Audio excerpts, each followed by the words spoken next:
02. Okay, sorry, 01. Is comma 01. Okay. Now, after that, what is the next thing? Next thing is A register. So just move on to the table of registers. What is the machine code available for A register? It is 1. Okay. So replace it like this. 1. Okay. Now what is X? X is your symbolic constant. So whenever we are doing code generation, intermediate code generation, or whenever we are using single pass assembler, we need to know the address of the constant value. Okay. What is this? This is our variable, right?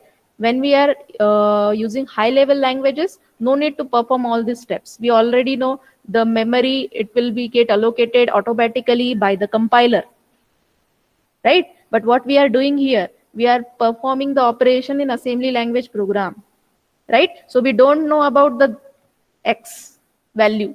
We don't know about the location of X, right? So location of X is blank here.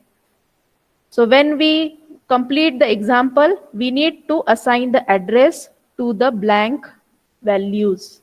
Okay, this part is similar for other instructions. I'm just taking example for only one statement. Okay, there might be the collection of statement or complete program. So same thing we need to write in the solution part. Okay, so I'll pause for 1 minute. Just tell me, do you have any problem in this? Why we are using this table? If you have any doubt, you can ask me. Yes. Because if it is clear, then and then only we will move on to the next part. I'll be using this table. Are you getting me? Yes. Your idea is clear about this? Everyone? Yes, ma'am. Why we are using it? Can anyone tell me? For solving the problems. Okay, for solving the problem, what we want only the machine code and the class name. Okay, machine code and the class name.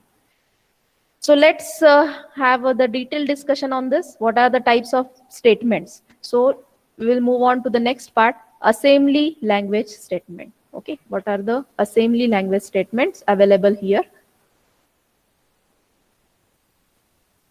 Okay, so what is assembly language statement? It will come in 3 forms. First form is imperative. Okay, second form is what? Second form is declarative, declaration statement, and third is assembler directive. So same thing I have already explained to you. Okay, imperative part, then declarative part, and assembler directive part. Okay, so 3 types of statements are there in assembly language. Now let's move on to what is imperative statement. So I've already given the example for imperative statement. So what is imperative statement? Imperative statement, it specifies action to be taken, okay, with the execution part. What is does? It specifies an action. Okay, whether we are performing addition, whether we are printing something or adding something. So this kind of action can be specified by the imperative statement.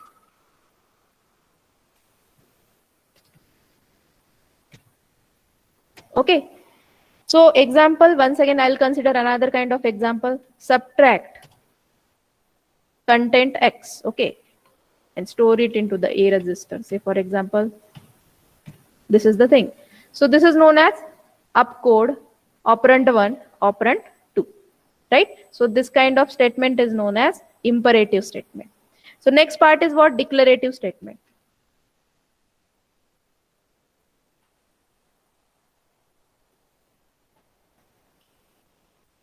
Okay, so what is declarative statement? So we are having 2 types for declarative. I have already mentioned. What are the 2 parts of declaration statement? Yes.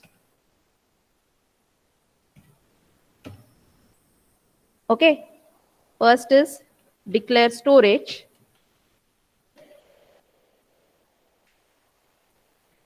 and second one is declared constant.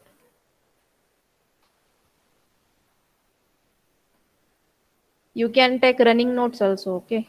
Because we are solving based on this example. So declare storage and declare constant. So you can have this example how we can declare the constant values. So n ds1. So what is this? This is nothing but declaring storage for label n. Okay, for variable n or symbol n.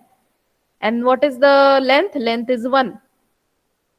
Okay, so this length is also important while solving the example. So this kind of example you can consider n ds1. Okay, so this is example for declarative statement or declaration statement. And the last one is what? Last one is assembler directive. Okay, assembler directive. So before going for that assembler directive, so here we have taken example for declaration of storage. Now what about declaration of constant? So declare DC statement. Okay.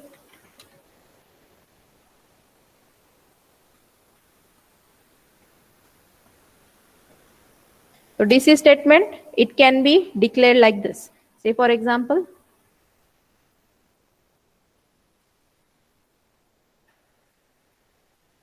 symbol, okay, symbol, then DC and value. So this value is anything. So I'll just quote it. This is the actual syntax of declaration constant. So this is for storage, and for DC statement, we will be having example like this. Say for example, label or symbol is 1. Okay, DC, upcode, and 1. Okay, this is the example for DC statement. Now, what is the difference between this imperative statement and declaration statement? Okay, here imperative statement, it does what? It produces some kind of machine code. Okay, and it increases the size of the program. It increases size of the program in the sense every time we have to use the location counter.